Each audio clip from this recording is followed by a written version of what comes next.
Assalamualaikum warahmatullahi wabarakatuh. Pada pertemuan ini kita masuk kepada materi tentang analisis sisaan. Analisis sisaan berarti selisih dari nilai Y yang sebenarnya dengan nilai Y topi atau nilai Y prediksi kita selisihkan, itulah sisaan. Dari sisaan ini kita bisa menentukan analisis yang tepat sehingga model-model regresi bisa kita tentukan sesuai dengan kriteria yang telah ditentukan.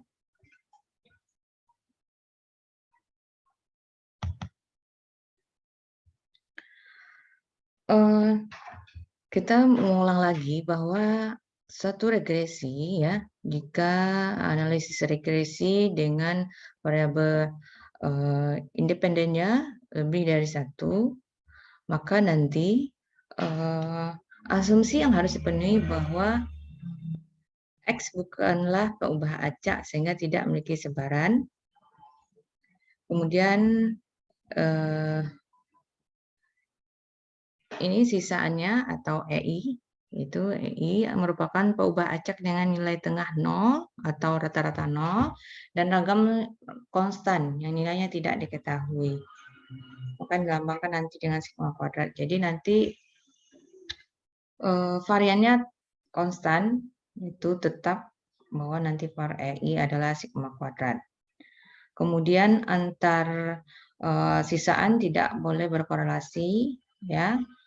Jadi nanti kovariannya itu EI dengan EIJ sama dengan 0. Kemudian sisaannya atau epsilon ini berasal dari sebaran normal. Ya. Nah, inilah syarat-syarat asumsi dari analisis regresi berganda. Asumsi dalam analisis regresi nilai berganda, jadi pertama harus dia berdistribusi normal. Kemudian asumsi tidak terpenuhi, maka analisis yang berkaitan dengan sebaran peluang atau pembentukan selang kepercayaan dan penunjukan menjadi tidak sah. Kemudian harus selalu diperiksa apakah asumsi tersebut terpenuhi atau tidak.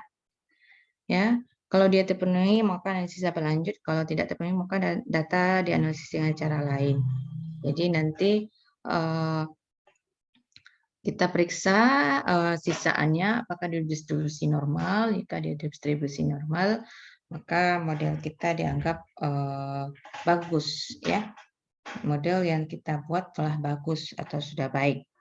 Tetapi jika tidak terpenuhi, maka maka analisis regresi berganda ini modelnya tidak cocok. Maka mungkin nanti kita lakukan transformasi sehingga sisaannya berdistribusi normal. Sisaan ini merupakan selisih dari nilai Y dikurangi dengan Y topi. Jadi bisa kita buat seperti ini ya. Jadi sisaan biasa bahwa nanti EI sama dengan YI dikurangi Y topi.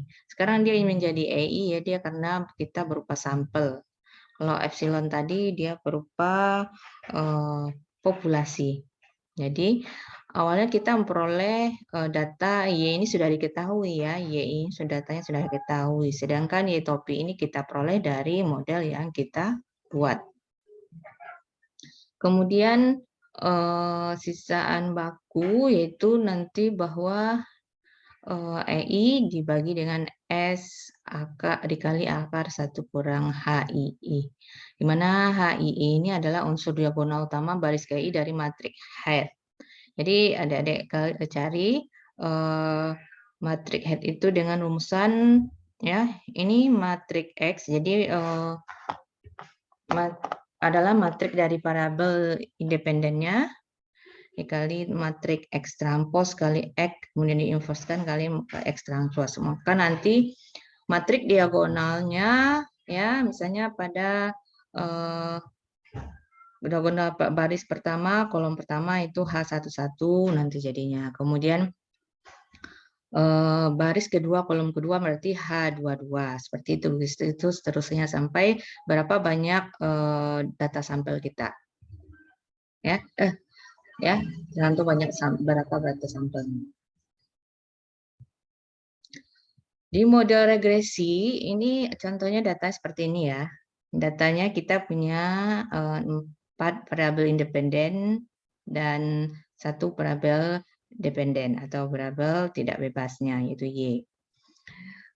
Maka nanti kita bentuk analisis regresi dengan analisis regresi berganda, kita peroleh modelnya seperti ini ya, dengan X-nya X4. Nanti menggunakan software SPSS ya. Sehingga diperoleh Y awal seperti ini, Y dugaan ini ya. Misalnya X-nya kita masukkan dari model yang kita buat ini Y topi ya. Jadi dugaan ini adalah Y topi. Jadi kita masukkan nilainya. Ini 62,41 ditambah 1,5 kali X1-nya ini 1. Tambah 0,51 kali X2. X2-nya ini 29. Tambah 0,51 kali X3. X3-nya 15. Dikurang 0,14 X4. Berarti X4-nya ini 52. Hasilnya adalah nanti 72,79. Nah, ini Y topi baris pertama. Begitu juga dengan baris kedua, kita ganti saja X-nya tergantung nilai pada baris kedua. Kemudian baris ketiga begitu juga. Kemudian ini sisa biasa atau biasanya disebut sisaan saja ya. Ya, kadang-kadang sisaan saja. Jadi ada yang menyebut sisaan biasa atau sisaan saja. Jadi sisaan ini adalah langsung saja bahwa Y awal yang kita sudah punya awalnya kita kurangi dengan Y dugaan ini. Selisihnya. Hasilnya ini. Kemudian ini sisaan, berarti ini sisaan biasa ya. Sisaan biasa nih HI ini kita cari dengan rumus ini ya, head ini kita tentukan bahwa nanti diperoleh ini HII-nya. Kemudian S baku berarti kita gunakan rumus ini EI per S akar 1 kurang AI, di mana S ini RJK residual ya. Sehingga dapat S baku seperti ini. Ya.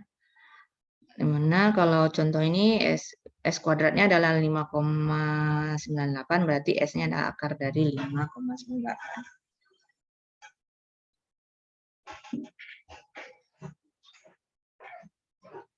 Jadi sisaan pres itu sisaan I dikurang min I, ya. Itu akan sama dengan EI per 1 dikurangi HI. Sini sama dengan sisaan baku tadi ya. Mana nanti nilai sisaan pres dan student ini hampir sama ya. Jadi nilainya mendekati sama. Jadi informasi yang dapat diperoleh dari analisis sisaan itu memeriksa asumsi syarat dari satu model regresi tadi, dia harus sisaannya berdistribusi normal, kemudian memeriksa apakah terdapat pencilan, kemudian memeriksa pengamatan berpengaruh.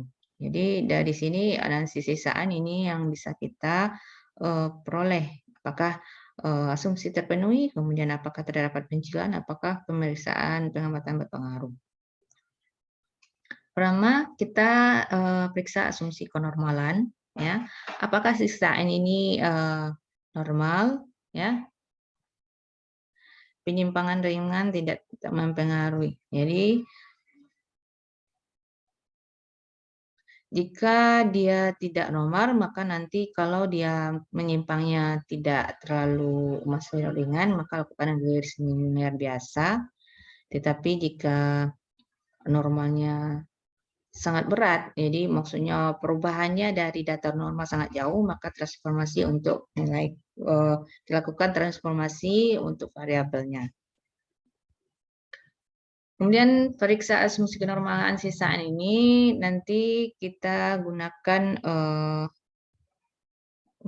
ini ya, analisis sisaan student namanya tadi, ya, analisis sisaan student ya, ini.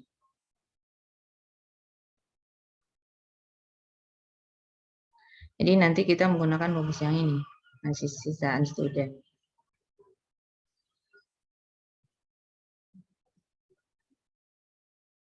Nih, sama ya. Jadi nanti kita menggunakan kalau secara manual lumayan lama ya prosesnya. Pada kenyataan nanti kalian menggunakan software untuk menentukan sisaan biasa dan sisaan baku atau student ini. Jadi caranya kita menggunakan SPSS, ini sisaan yang biasa atau sisaan saja. Yang ini yang sudah ini yang bakunya ya, bakunya. Ya. Kemudian kita lakukan ini standar ini. Maka terbentuklah ininya Z-nya ya. Ini kita rubah jadi Z. Caranya dengan I dikurangi 0,5/n. Sehingga dari suatu histogram, jadi histogramnya jika dia berbentuk lonceng, ini hampir mirip ya, datanya seperti lonceng, maka ini dia dianggap sudah berdistribusi normal. Kalau ini ya, jadi ini standardized residual, jadi berarti ini dari sisaan baku, ya, sisaan baku. Kemudian nanti kita plotkan antara yang Y-nya adalah EI/S, kemudian ini adalah peluang normalannya di rumusannya, sehingga terbentuk plotnya. Kemudian analisis kenormalan sisaan bisa juga kita menggunakan plot ini, ya, bahwa kalau dia berbentuk seperti ini ya, ini Y, ini P tadi, data ini. Kemudian jika dia seperti ini, heavy child, jadi ini ya,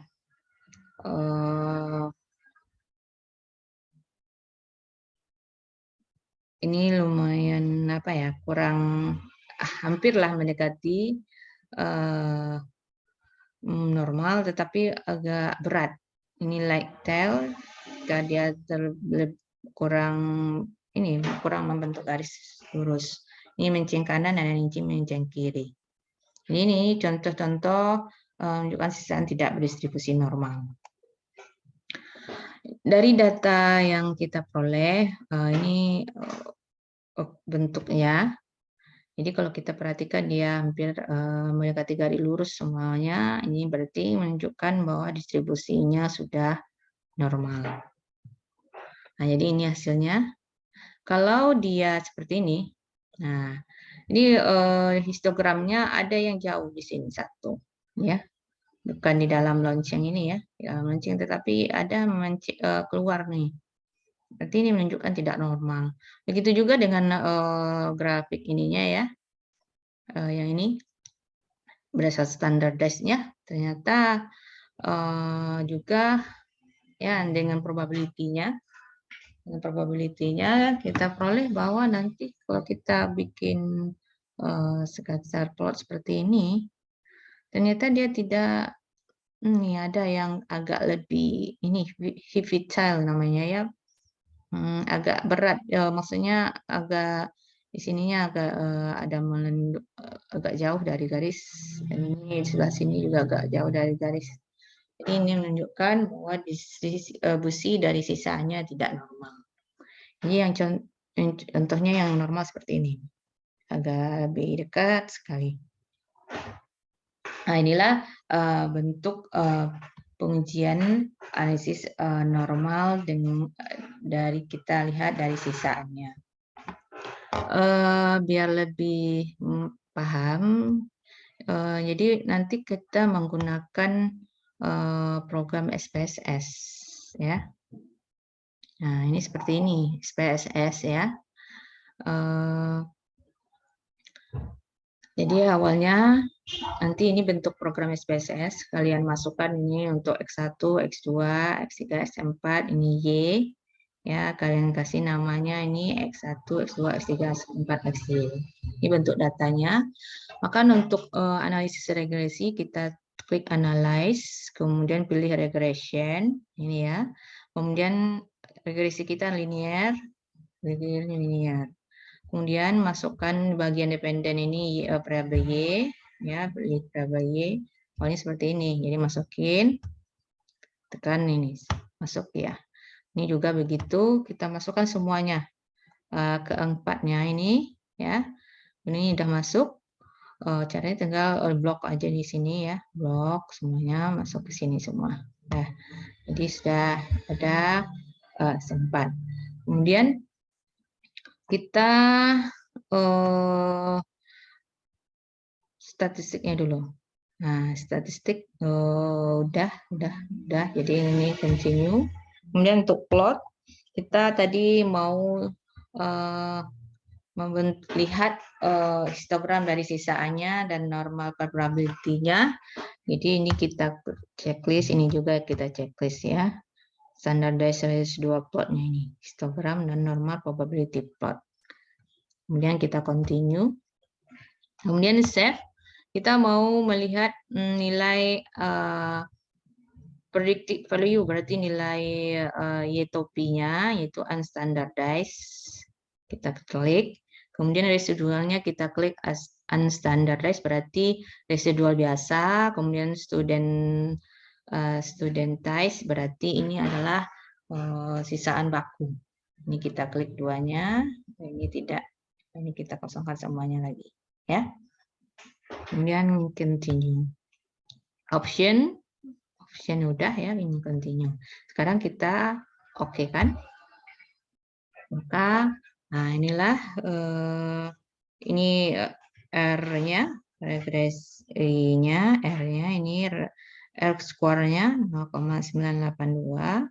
Ini adjusted R square 9,74. Ini standard error of estimation, berarti ini S-nya 2,44 ya. Kemudian kita peroleh bahwa nanti ya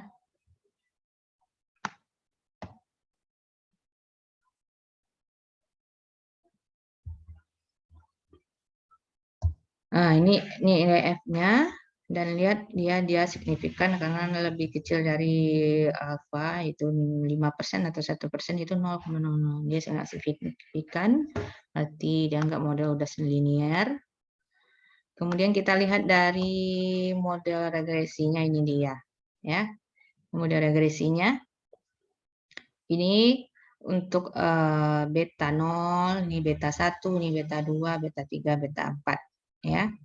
Ini berarti ini model regresinya. Kita lihat kesignifikanannya.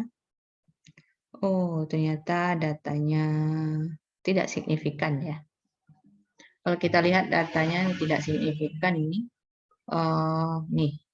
Ya, kita lihat dari T-nya nih. Ini besar dari 0 semua ya, banyak besar dari 0,5 ya. Lihat dari ini berarti model belum signifikan, jadi model belum cocok sebenarnya ya. Berarti ada ini ya, ada yang belum dipenuhi dari model tersebut. Nah, ini dari model. Kemudian kalau kita lihat dari histogram, nah ini dia. Nah, ini datanya. Ini datanya udah normal. Datanya udah normal. Kalau kita lihat dia udah di dalam ini ya, hampir bentuk seperti lonceng. Kemudian dari ininya juga sudah ini terletak pada garis lurus ya. Tetapi kita lihat di ininya. Nah, ini lagi data. Ini sudah tersimpan ya. Tadi kita ini pre-1 ini maksudnya ini adalah Y-topi. Ini sisaannya. Ini sisaan standarnya.